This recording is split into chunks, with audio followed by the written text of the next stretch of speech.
એટલે આનો કોઈ દાખલા કેવું નથી, આ તો હું સમજાવું છું.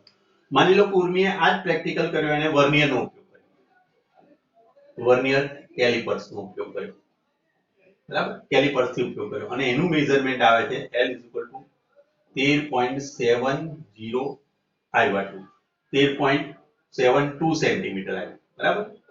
એ જ રીતે આ કૃષ્ણાએ પણ આટલું માપ માપ્યું, 13 એને પણ વર્નિયર કેલિપર્સનો ઉપયોગ કર્યો, તો 60 થયું. ચલો, તો અહીંયા આગળ તમારા દશાંશ ચિહ્નો વધી ગયા. શું વધી ગયું? દશાંશ ચિહ્ન વધી ગયા. હેલો, ચલો, દશાંશ ચિહ્ન અહીંયા આગળ વધી ગયા. તો જો આ મેઝરમેન્ટ અને આ મેઝરમેન્ટ, ચલો ઉર્મીનું જ ઉદાહરણ તમે લો. પહેલા એને સ્કેલ માપ, આ મેજર ટેપથી માપ્યું, આપણી આ સ્કેલ છે ને એનાથી માપ્યું, અને પછી વર્નિયર કેલિપર્સથી માપ્યું. તો હવે આ બેમાંથી કોની સચોટતા વધારે?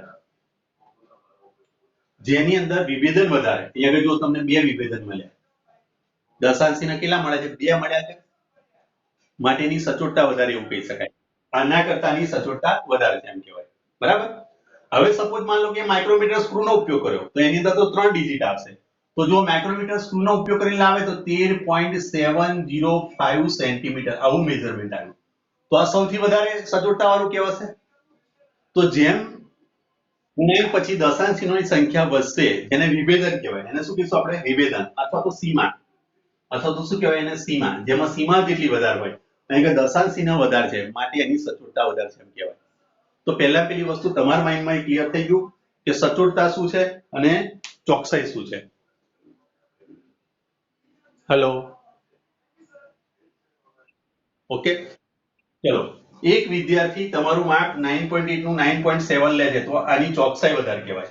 પણ બીજો વિદ્યાર્થી છે, g નું મૂલ્ય આ રીતે લાવે, g બરાબર 9.6503 મીટર પર સેકન્ડ સ્ક્વેર, તો આની સચોટતા વધારે છે એમ કહેવાય. આની શું વધારે છે? ચોકસાઈ વધારે છે, જ્યારે આની સચોટતા વધારે છે. આ વસ્તુ ખબર પડે દરેકને? કોઈ કન્ફ્યુઝન?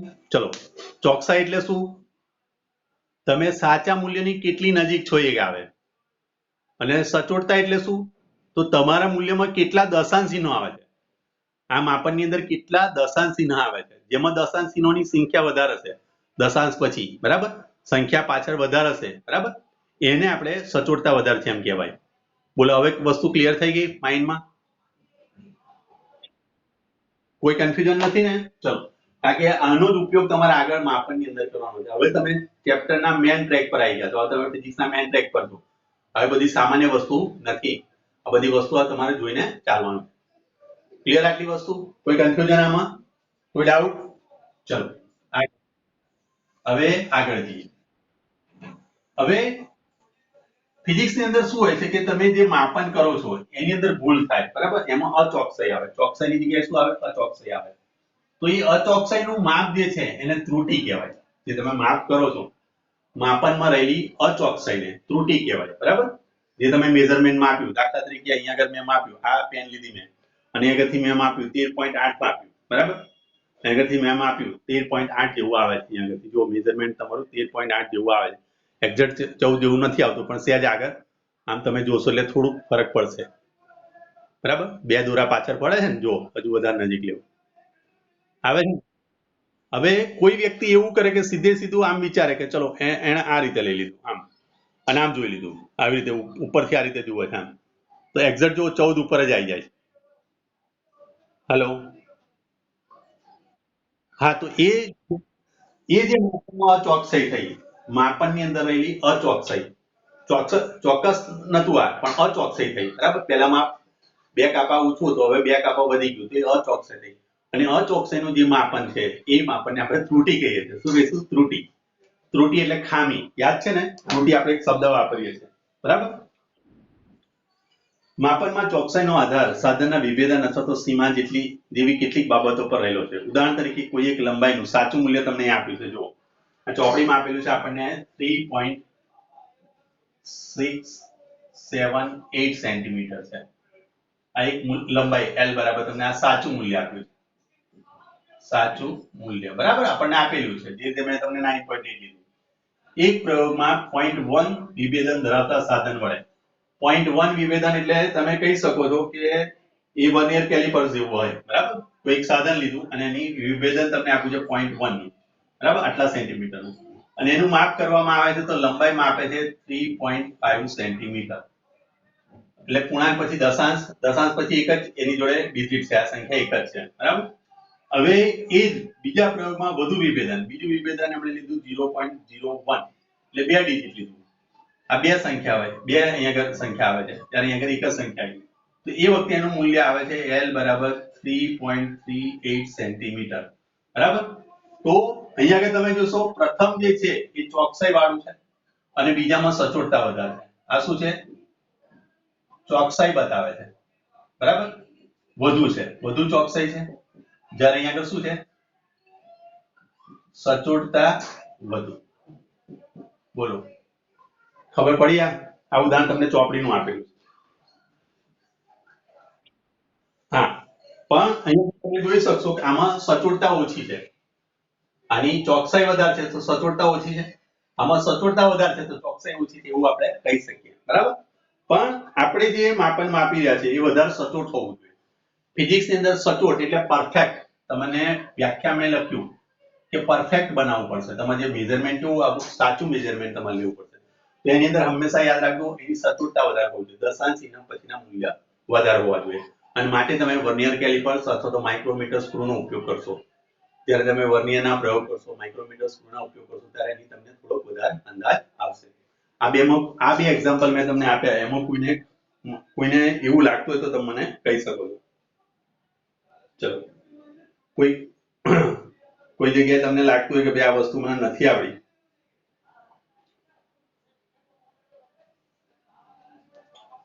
ખ્યાલ આવ્યો? ચલો, હવે એક ત્રુટિની વ્યાખ્યા છે. માપનમાં રહેલી અચોકસાઈ ને ત્રુટિ કહે છે, બરાબર? આપણે અચોકસાઈ જે રહે એને આપણે શું કહીશું? ત્રુટિ કહીશું. અચોકસાઈ જે કહીશું એને આપણે ત્રુટિ, કે ભાઈ આમાં આના માપની અંદર આપણે કંઈક ભૂલ કરી, માપનમાં જે ભૂલ રહેશે એ ભૂલને આપણે ત્રુટિ કહીએ છીએ. ક્લિયર આટલી વસ્તુ? દરેક પરિણામની અંદર કંઈક ને કંઈક અચોકસાઈ હોય, અને અચોકસાઈ શા માટે હોય છે એ ત્રુટિના પ્રકાર પર આધારિત છે, બરાબર? તો ત્રુટિના બે પ્રકાર છે. ત્રુટિના બે પ્રકાર પડે. આ તો એક્ઝામ્પલ હતા એટલે હું ફોટો નથી મોકલતો, તમારી જોડે અંદર મૂલ્ય જ છે આ તો, બરાબર? તો ત્રુટિ, હવે પછી બધા ફોટા પાડું છું. ચલો, ત્રુટિ. ત્રુટિના બે પ્રકાર પડે છે. એક આવે છે વ્યવસ્થિત ત્રુટિ, બરાબર? માપનમાં રહેલી અચોકસાઈને ત્રુટિ કહે તો ખ્યાલ પડી ગયો ને? આ ત્રુટિનો મતલબ શું થયો? માપનમાં રહેલી અચોકસાઈને ત્રુટિ કહે છે, બરાબર?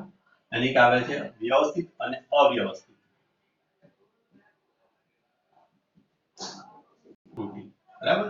ચલો, ત્રુટિ એટલે શું? ત્રુટિ કોને કહીશું? માપનમાં રહેલી, ફરી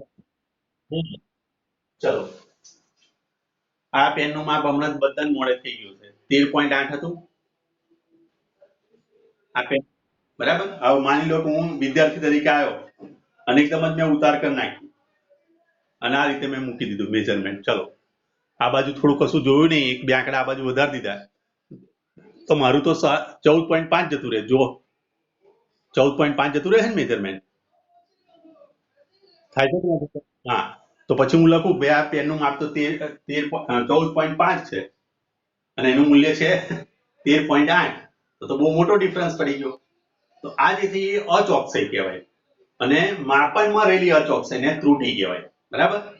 તો ત્રુટિ જે છે એ બે પ્રકાર છે. કઈ કઈ? એક વ્યવસ્થિત ત્રુટિ અને એક અવ્યવસ્થિત ત્રુટિ. વ્યવસ્થિત ત્રુટિ ગમે તે એક જ દિશામાં હોય, બરાબર? વ્યવસ્થિત ત્રુટિ, આ ત્રુટિ ગમે તે એક જ દિશામાં જોવા મળે છે. ધેટ મીન્સ કે આ તો પોઝિટિવ હોય અથવા નેગેટિવ હોય. હવે સમજાવું કઈ રીતે પોઝિટિવ ને નેગેટિવ. ઓકે, મેં તમને કદાચ 10મા વાળાનું નતો લઈ ગયું લેબની અંદર, બરાબર? લેબની અંદર લેબમાં ગયા છો કોઈ વાર? ફિઝિક્સ લેબમાં ગયા છો કોઈ વાર? હેલો, ઓકે, એમાં મીટર જોયા છે? ઈ મીટર, વોલ્ટ મીટર.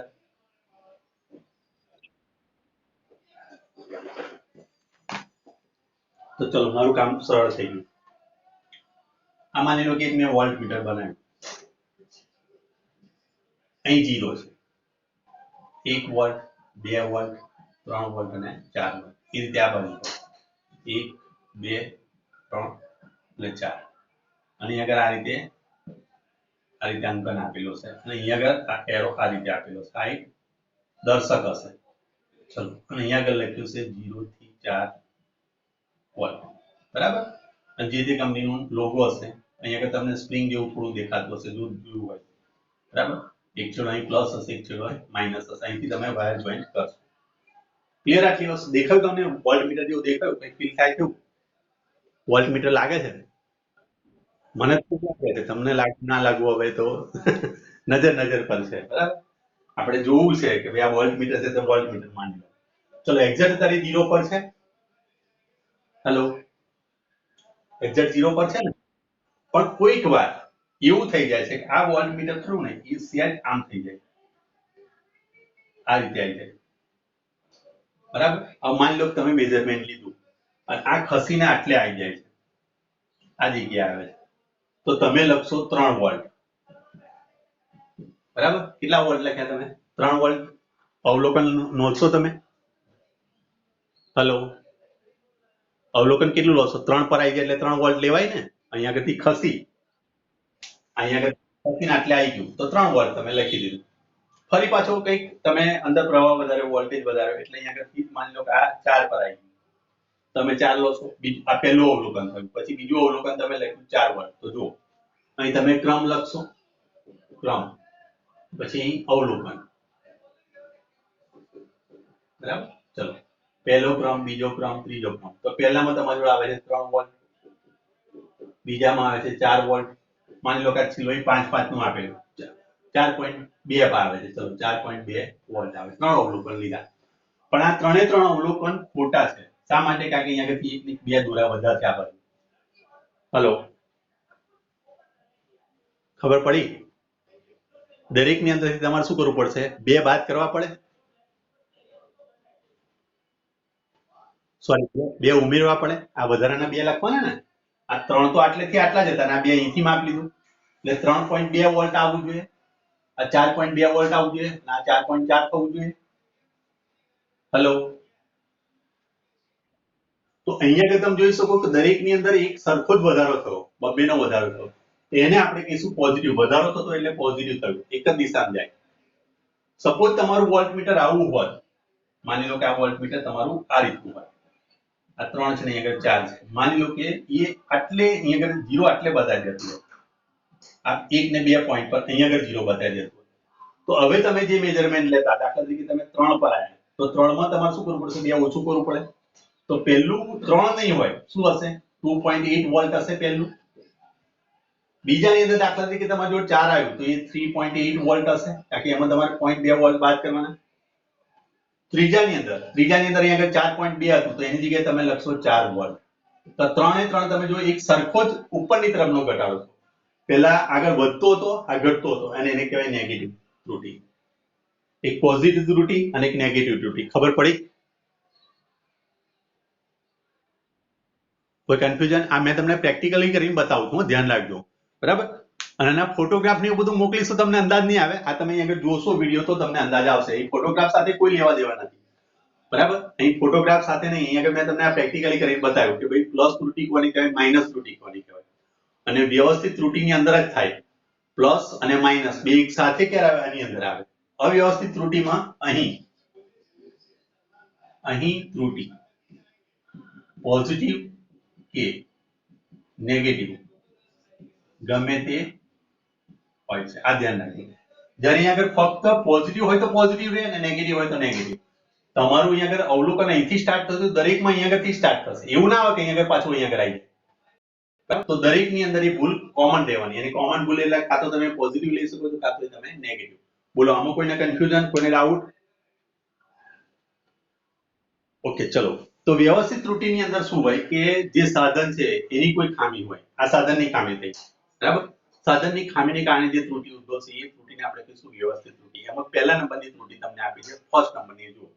ફર્સ્ટ અહીંયા ત્રુટિ તમને આપેલી સામેના પેજ પર જુઓ. પહેલી ત્રુટિ છે સાધનની ત્રુટિ. દેખાય આ?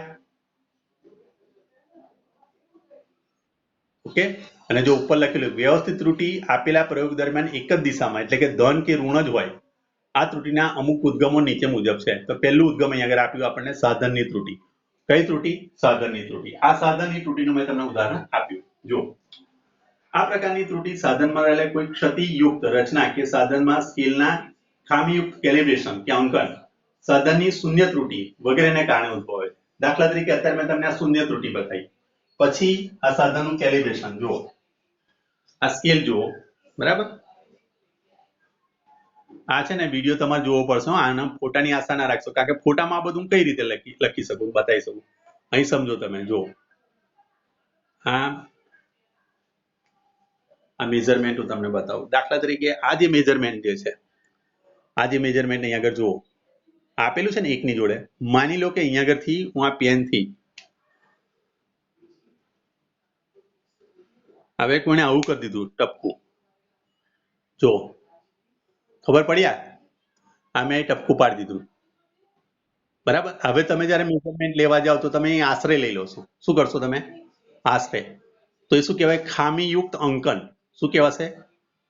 આને શું કહેવાય? ખામીયુક્ત અંકન. આવા પાછળનું શું છે? આ શૂન્ય ત્રુટિને કારણે આવી શકે. શૂન્ય ત્રુટિ મેં તમને સમજાવી. હા, પછી એક ખામીયુક્ત અંકન, બરાબર? આ બેને કારણે થઈ શકશે.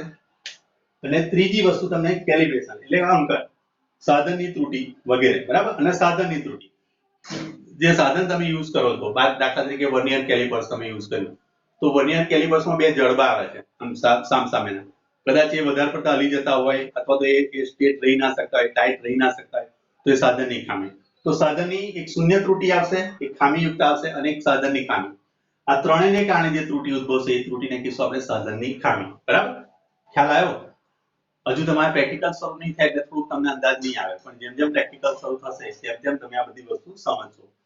ઉદાહરણ તરીકે કોઈ એક થર્મોમીટરમાં તાપમાનનું અંકન વ્યવસ્થિત ન હોય અને એસટીપી ઉકળતા 100 ને બદલે 104 બતાવે. તમે જે થર્મોમીટર લો છો, તમે આ રીતે થર્મોમીટર હોય ને, થર્મોમીટર તમે જોયું હશે, ઘરમાં હશે. હવે તો ટેમ્પરેચર માપવા માટે આપણે લઈએ છીએ, બરાબર? અહીં 100 છે અને આ ઉપર તમને બતાવે છે 100 ની ઉપર બતાવે 104 બતાવે, 104 હશે. એનું અંકન એ રીતે છે.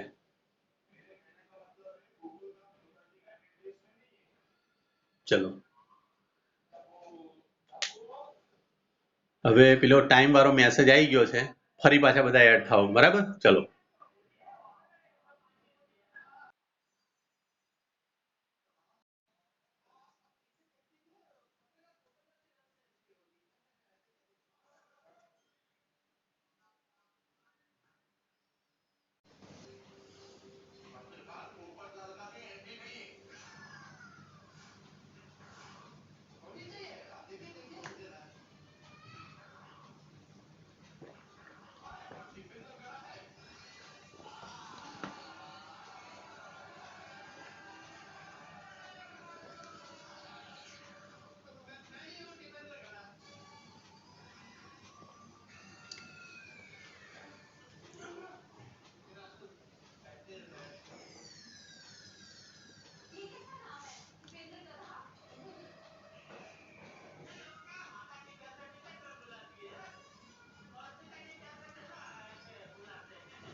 બધા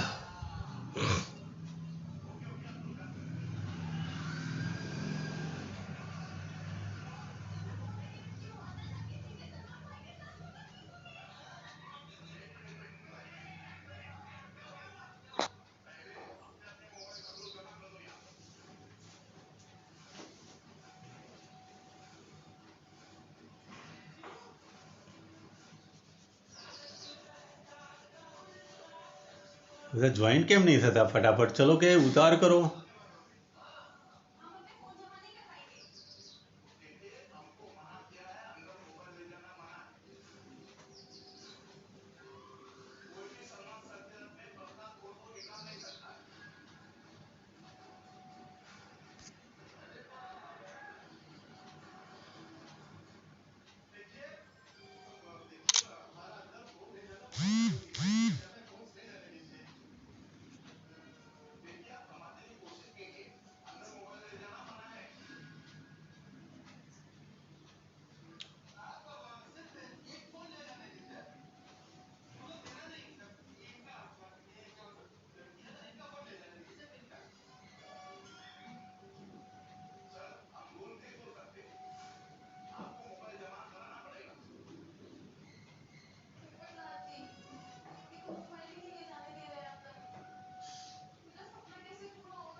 હેલો,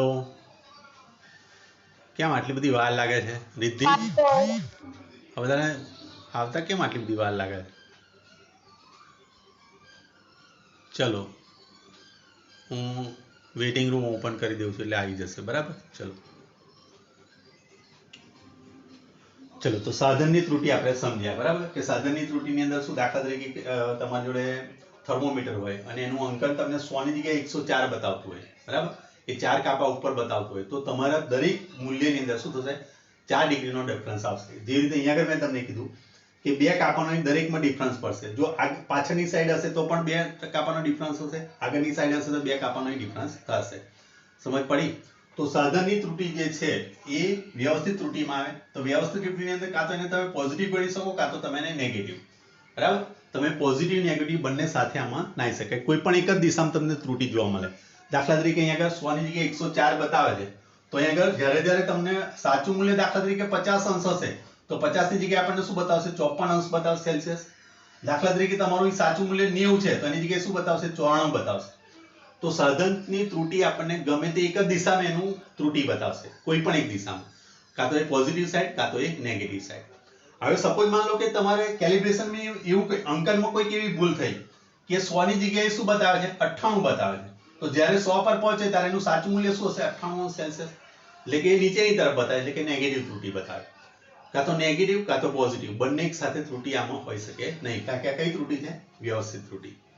ખ્યાલ આવ્યો વ્યવસ્થિત ત્રુટિમાં? હેલો, હા. વ્યવસ્થિત ત્રુટિની અંદર ત્રુટિ હોય તો કાં તો એ પ્લસ સાઈડ હશે કાં તો એ માઇનસ સાઈડ હશે. બરાબર, વ્યવસ્થિત ત્રુટિ ઉદ્ભવવાનું કારણ શું હોઈ શકે, તો એક શૂન્ય ત્રુટિ હોઈ શકે જે શૂન્ય પર ના રહે અને આગળ કે પાછળ રહી શકે ત્યારે ત્રુટિ આવી શકે છે. સેકન્ડ થિંગ છે તમારી ખામીયુક્ત અંકન, જે મેં તમને કરીને બતાવ્યું. આજે અહીંયા આગળ મેં તમને કરીને બતાવ્યું. માની લો કે તમે જ્યારે પ્રેક્ટિકલ કરવા જશો તો તમે જોજો જે સ્કેલ હશે ને કદાચ એ લાકડાની હશે ને તો આપણા ક્લાસમાં વિદ્યાર્થી અમુક જણા ખરા આમ મોઢાની અંદર ગાળશે, મોઢાની અંદરથી એક ખૂણો કાઢશે. બરાબર, અથવા તો એને ઘસશે, આને કોઈ જગ્યામાં ઘસ કરશે તો શું થશે, આ જે અંકન છે ને એ જતું રહેશે. અને આ અંકન જતું રહેશે ત્યારે તમે પ્રેક્ટિકલ કરશો ત્યારે એની અંદર 100% તમને એક્યુરેસી નહીં મળે. અને ફિઝિક્સનો આપણો મેઇન ગોલ છે પરફેક્ટ મેજરમેન્ટ જોઈએ. તો પરફેક્ટ મેજરમેન્ટ માટે પરફેક્ટ તમારું સાધન જોઈએ. બરાબર, તો એ સાધનની ત્રુટિ ત્યાં આવવાની શક્યતા રહે. થર્ડ નંબર એટલે અંકનની અંદર. બરાબર, વત્તા તમે જે સાધન યુઝ કરો છો એ બહુ લાંબા સમયથી યુઝ કર્યું હોય કોઈને, દાખલા તરીકે વર્નિયર કેલિપર. હવે વર્ષોથી જો યુઝ થતા હોય, દાખલા તરીકે 10-15 વર્ષ જૂની શાળા હોય, આપણી શાળામાં તો એવું કોઈ શક્યતા છે નહીં કે આપણી શાળામાં તો બધા જ નવા સાધન છે. બરાબર, પણ જો વર્નિયર કેલિપર્સને વધારે પડતો યુઝ કરેલું તો એના જડબા છે ને થોડા ઢીલા પડી જાય. તો આપણે જે વસ્તુને વચ્ચે રાખવાની હોય તે રહી ના શકે, આમ છૂટી પડી જાય તો આપણે ત્યાં સાધનની ત્રુટિ આવવાની શક્યતા રહી શકે. બરાબર, ક્લિયર આટલી વસ્તુ? તો જો સાધનની ત્રુટિ આપણે, બરાબર, અહીંયા આગળ વર્નિયર કેલિપર્સના બંને જડબા ભેગા હોય ત્યારે વર્નિયરમાં માપક્રમનો શૂન્ય કાપો મુખ્ય સ્કેલના શૂન્ય કાપા સાથે સંપાત ન થતો હોય, સામાન્ય મીટર પટ્ટીમાં કોઈ છેડો ઘસાઈ ગયેલો હોય, આ બધા એના કારણો આપ્યા. બરાબર. તો તમને પરીક્ષામાં પ્રશ્ન પૂછે કે ભાઈ ત્રુટિ એટલે શું? તો ત્રુટિ એટલે શું કહીશું? માપનમાં રહેલી અચોકસાઈને ત્રુટિ કહે છે. ત્રુટિના મુખ્ય બે પ્રકાર છે. કયા કયા? વ્યવસ્થિત ત્રુટિ અને અવ્યવસ્થિત ત્રુટિ. વ્યવસ્થિત ત્રુટિ આ ગમે તે એક જ દિશામાં હોઈ શકે, બંને દિશામાં ના આવે. કાં તો એક જ દિશામાં એટલે પોઝિટિવ હશે ત્રુટિ, કાં તો નેગેટિવ. જ્યારે આ ત્રુટિ તમને બંને સાઈડ જોવા મળશે, પોઝિટિવ ત્રુટિ પણ આવી શકે અને નેગેટિવ ત્રુટિ પણ આવી શકે. બરાબર. હવે આ ત્રુટિ ઉદ્ભવવાનું કારણ શું છે? તો એક તો પહેલા પેલી શૂન્ય ત્રુટિ મેં તમને બતાવી. સેકન્ડ થિંગ શું છે? ખામીયુક્ત અંકન. અને ત્રીજા નંબરમાં આવે છે એની સાધનની ત્રુટિ. સાધનની ત્રુટિ પણ મેં તમને ગણાવી બતાવી કે એના જડબા છે એને ભેગા કરો તો એક્ઝેક્ટ શૂન્ય પર એનું સામે આવવું જોઈએ. એ નહીં આવે તો એમાં ત્રુટિ છે એવું કહી શકાશે. સેકન્ડ થિંગ છે એનું અંકન. આ અંકન કરવામાં જો ભૂલ થઈ હશે તો પણ આ ઘસાઈ ગયા હોય તો પણ એ શક્યતા રહે. તો પહેલી તમને મેં સાધનની ત્રુટિ બતાવી. હવે બીજી આવે છે વ્યક્તિગત ત્રુટિ આવે છે. બીજી કઈ આવે છે? એક પ્રયોગની ટેકનિક, પ્રયોગ પદ્ધતિ. આ પહેલી મેં તમને જે સમજાવી એ સાધનની ત્રુટિ. સાધનની ત્રુટિ. બરાબર. એના બીજા નંબરમાં આવે છે પ્રયોગ પદ્ધતિ અથવા તો તમે ટેકનિક ને કારણે પણ. હવે નોર્મલી તમે બધા જ જાણો છો કે કોવિડ ચાલી રહ્યો છે, તાવ માપવા માટે આપણે થર્મોમીટર લઈએ છીએ. યાદ છે ને? થર્મોમીટર આપણે બગલમાં રાખીને આમ કરીને આમ દબાઈ રાખીએ થોડી વાર, પછી અવાજ આવશે એટલે પછી તમે આમ જોશો ને પછી જોશો કેટલો તાવ છે. આવી રીતે મેજરમેન્ટ કરેલું છે કોઈ વાર? હેલો, મેજરમેન્ટ કરેલું છે આવું? હેલો ઉર્મી, રીતિ, કોઈ વાર મેજરમેન્ટ કરેલું છે આવું? તાવ માપેલો છે કોઈનો? હેલો. હા, તો તાવ માપેલો હશે તો તમને ખ્યાલ હશે કે બગલની અંદર જ્યારે વચ્ચે મૂકીએ ને આપણે, બરાબર, તે વખતે વચ્ચે કશું કપડું ના હોવું જોઈએ. તમે આ રીતે હું અત્યારે અહીંયા આગળ માપવા જવું આ રીતે તો એ એક ખામી કહેવાય. આ પદ્ધતિ યોગ્ય ના કહેવાય. બીજું એક આવે છે આપણે જીભની નીચે મૂકીએ છીએ થર્મોમીટર, ખબર છે? દવાખાનામાં તમે જોતા હશો જીભની નીચે મૂકે. જોયું છે કોઈ વાર? હા. તો જીભની જગ્યાએ નીચેની જગ્યાએ હું શું કરું? દાંતમાં મૂકી દેવું આમ. તો આ લોકોને આવે ખરું? દાંતની વચ્ચે રાખીએ આપણે થર્મોમીટર, જીભની નીચે ના મૂકીએ તો એ માપ આવશે ખરું? પરફેક્ટ મેજરમેન્ટ આવશે ખરું? હા. તો અહીંયા આગળ તમે એવું કહી શકો પ્રયોગ પદ્ધતિ. જે તમે પ્રયોગ કરતા છે એને પ્રયોગ પદ્ધતિને પહેલા પેલી ખબર હોવી જોઈએ. દાખલા તરીકે તમને આ પ્રયોગ આપ્યો કે ભાઈ આવર્તકાળ શોધવાનો આ પ્રયોગ છે. તો આવર્તકાળ શોધવાની અંદર તમારે કંઈક લોલક બનાવવું પડે, નીચે અહીંયા આગળ એક દડો લટકાવવો પડે, આ દોરી હોય, બરાબર. પણ તમે આ લોલકને ઉપર રાખો અને દોરીને છૂટી રાખો, બરાબર, અને પછી આ દોરીને હલાવો તો આ દોરી તો એમને પણ હલવાની છે પવનથી, અને પછી એનું મેજરમેન્ટ કરવા જાવ તો આનું યોગ્ય મેજરમેન્ટ નહીં આવે. આ કે એની પદ્ધતિ ખોટી છે, બરાબર. તો જ્યારે તમે કોઈ પણ પ્રેક્ટિકલ કરો છો તો પહેલા પેલીની રીત આવે છે. તમે જે પ્રેક્ટિકલ બુક આવતી હશે તેની અંદર લખેલું હશે હેતુ, પછી સાધનો, પછી એની રીત, એ બધું લખેલું હશે. તો તમારી રીત પ્રોપર વાંચવી પડે. તો જ્યાં સુધી તમને પ્રયોગની રીત ખબર નહીં હોય, બરાબર, પ્રોપર રીત ખબર નહીં હોય તો તમે પ્રયોગ કરી શકશો નહીં. અને પ્રયોગ કરશો તો એની અંદર ત્રુટિ આવશે.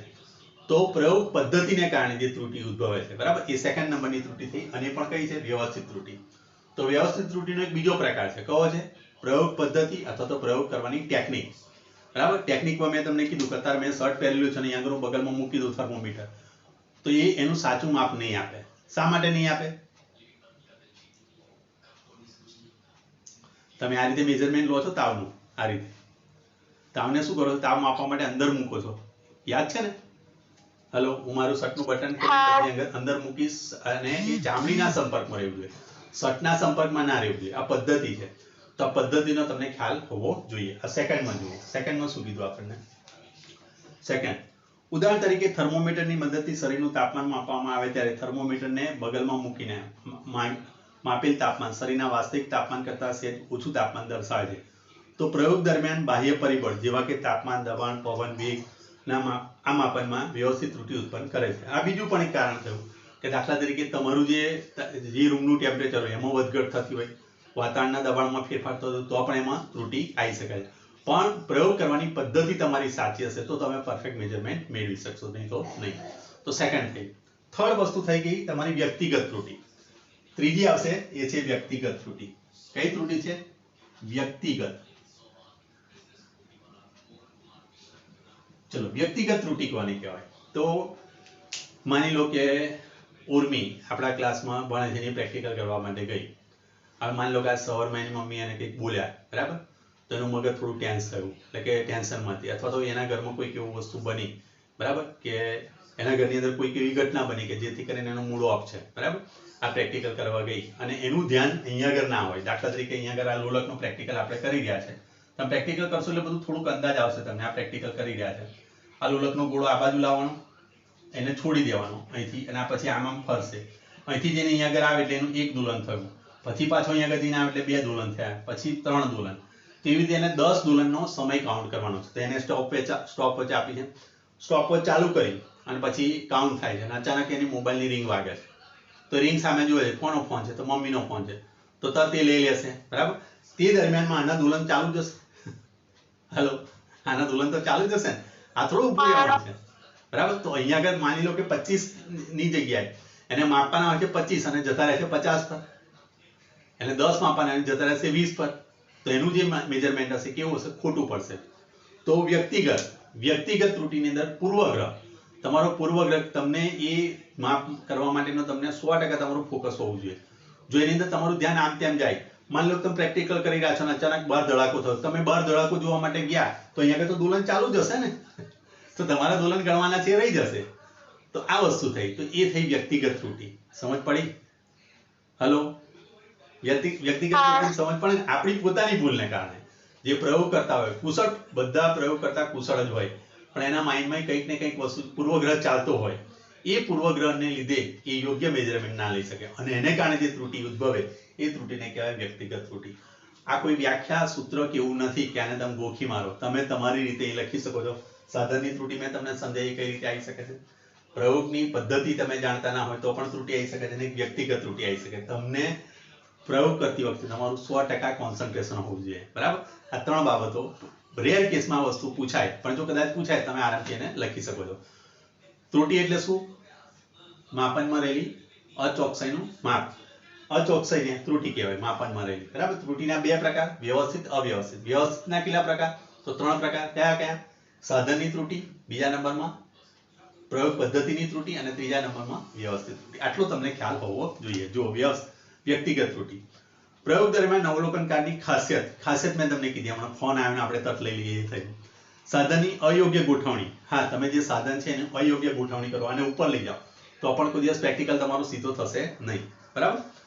અયોગ્ય ગોઠવણી અથવા તો પૂરતી સાવચેતી વગર વ્યક્તિગત બેદરકારીથી લીધેલા અવલોકનને કારણે આ પ્રકારની ત્રુટિ આવે. તમારા પોતાના વ્યક્તિગત કારણને લઈને જે ત્રુટિ આવે એ ત્રુટિને વ્યક્તિગત ત્રુટિ કહેવાય, બરાબર.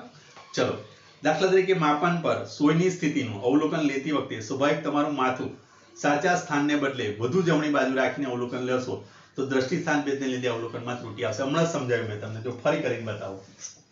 જો આ પ્રેક્ટિકલ એકદમ આપણી જોડે પ્રેક્ટિકલી જ વસ્તુ છે બધું. જુઓ